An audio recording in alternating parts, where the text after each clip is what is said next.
Winter, for many people, the least favourite time of the year to run.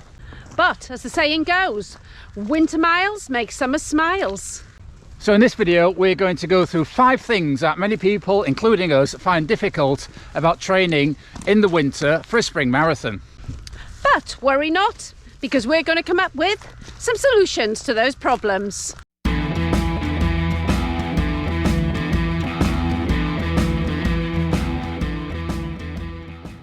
So I'm John, former 2:42 marathon runner, aiming to run sub 3:15 and a London Marathon Good for Age qualification in this Manchester Marathon training block.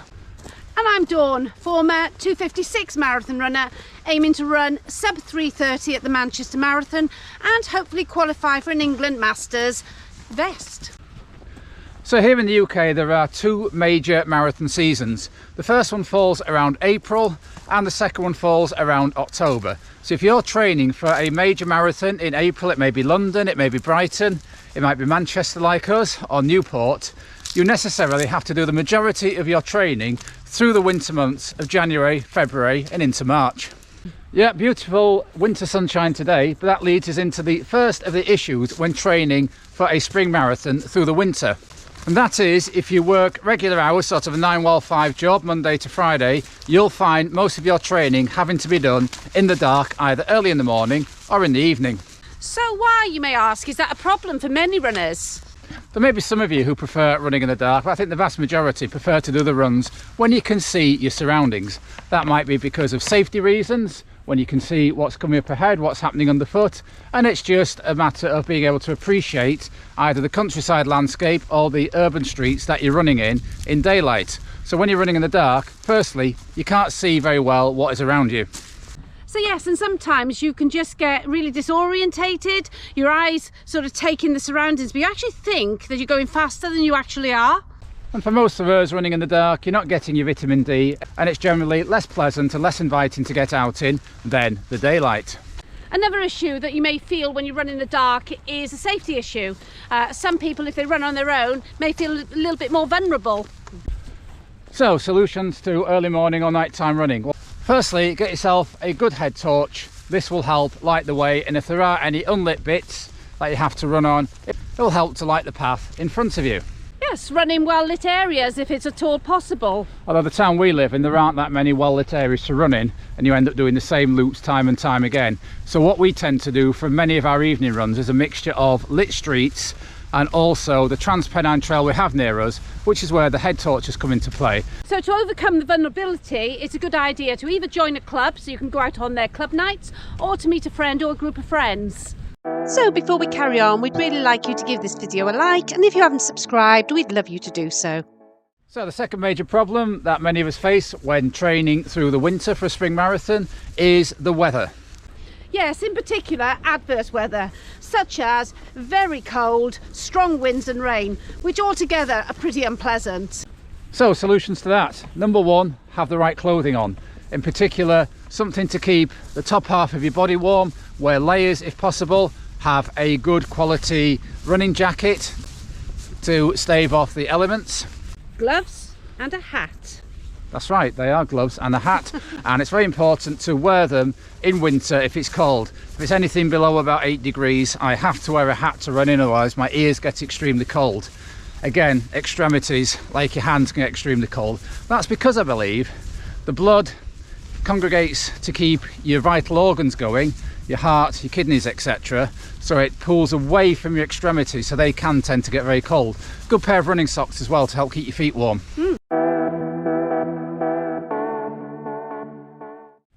And frequently here in the UK, as a consequence of that poor weather, you will end up with snow or ice or slush underfoot to run in. And that's number 3.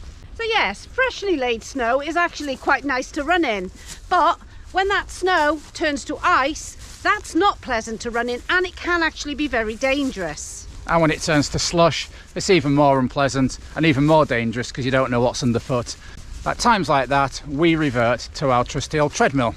Now, some of you may not have a treadmill at home, may not be fortunate like we are to have one, but I would recommend joining a gym, reaching out to a local gym and just trying to find somewhere indoors to run in. And if you can't run indoors, it's not the end of the world. Get yourself a good pair of trail shoes and head to the fields. When it's like that, it's safer to actually run off-road on fields. Although running in snow can be quite leg sapping, so you may have to reduce the amount of time you're running, reduce your mileage during that period in order to stay safe and be able to carry on running for the next few weeks of your training block. So number 4 is feeling very tired. Yeah, tiredness. Any marathon training block is going to leave you feeling tired because you're pushing your body to the limits of its capability in order to be able to complete that marathon successfully. Why does it affect you more in winter? Well, you're getting less daylight, as we said earlier, and having to run in the dark. So if you look back in time, as I often do, our bodies were pre-programmed to sleep more in winter and be awake more in summer to fit in with the seasons and the shape of the agricultural year. So going back to the Anglo-Saxon times, I've read a bit about, people would spend more time asleep because it was dark, and then in the summer more time awake because it was light, and there was lots of work to be done on the fields making sure we had a good harvest. The history lesson ends here.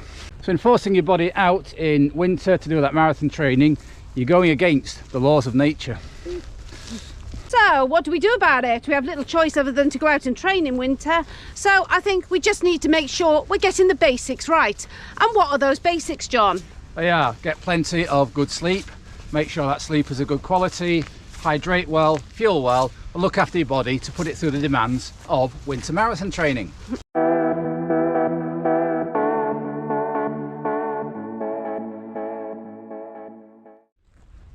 So those 4 problems we just outlined: the dark, the potentially treacherous conditions underfoot, the adverse weather and the tiredness all coagulate into the 5th major problem. That's probably the biggie for most people undertaking a marathon training block through winter, and that is maintaining motivation. And I have to admit, that's something that I actually sometimes suffer with. Yeah, I think between us, you suffer more from motivation, whereas I just click into habit, which takes us on to some of the solutions to maintaining motivation through those dark, long winter months. They're not actually long winter months, because actually February is the shortest month of the year. Yeah, we'll admit there's times we come home from work, it's foul weather, we're tired, we've had stressful days doing our day jobs, and the willingness to get out there and put in the runs that are on our schedule is very, very low. So what do we do to make sure those runs still happen? What do we do indeed? The first thing is accountability. We'll frequently reach out to friends who we know run after work to see if they're going out. We'll do all our run with them or part of it, just arranging to meet a friend, see them every week, every couple of weeks to catch up, to talk about their running plans, whatever else is happening in their life. We find hugely motivating on those nights where you'd really just stay at home. It's remembering your why. Remember, you are marathon training, you have a goal. Allied to the knowing your why is having a plan. If something is on your plan, I'm very process orientated as well, and I will do it because it says it's written on a piece of paper on a spreadsheet somewhere. Make it a habit. That's right. Again, I'm very habit driven, so we actually run every single day. The only thing at issue is how far and how fast we're running. We're not necessarily advocating all of you get out there and do a running streak. We don't even consider ourselves doing a running streak. It's just a habit that running is part of our day, either early in the morning or after work. It's just our way of life. So another thing to help with motivation is to practice delayed gratification. So think of some things you'd reward yourself with for that run, and maybe let us know what some of those are. For us, it's settling down to watch fantastic YouTube running content in the evening. For me, it's a nice soak in a very luxurious bubble bath. But for me, the more delayed gratification is knowing when I stand on the start line of any race, I've earned the right to run well by keeping to the plan and getting out there when motivation was low.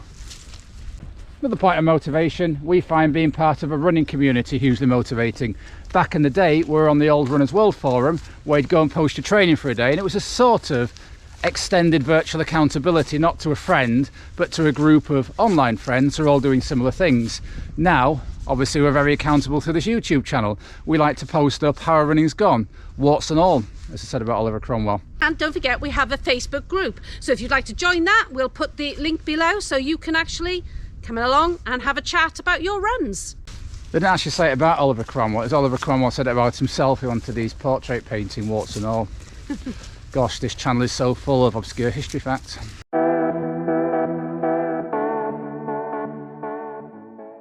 So this is week 3 of our Manchester Marathon training block, and what have we done to maintain motivation this week? Well, on Tuesday we met a friend and ran with her. It got us out the house and it was nice to catch up with her and find out about her running.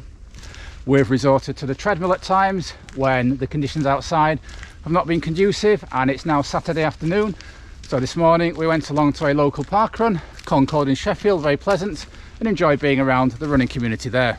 So any other tips from you out there about how you maintain enthusiasm, motivation, safety, etc. during those winter marathon training weeks?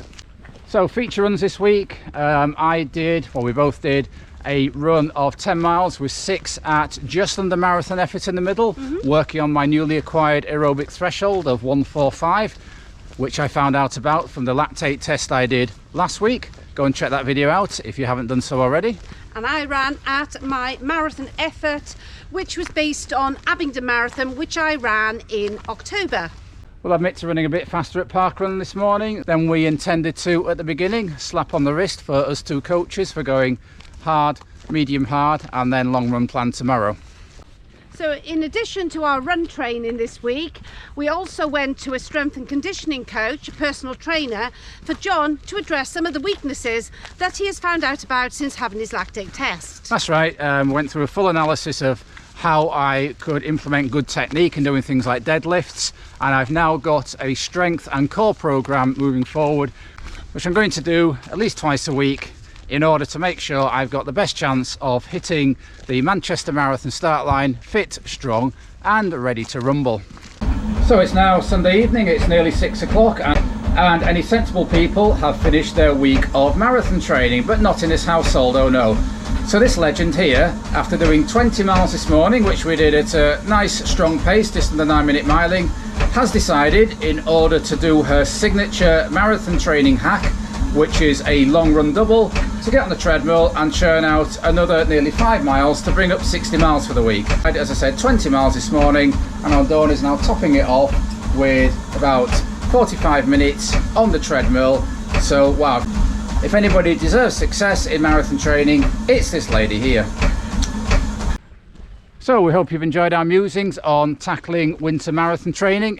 If you have, please give this video a like, and if you would like to see us progress towards that Manchester Marathon on the 14th of April 2024, please subscribe and you'll see all our training updates, which we put on YouTube at least twice a week. So until next time, keep on keeping on. Keep on keeping on.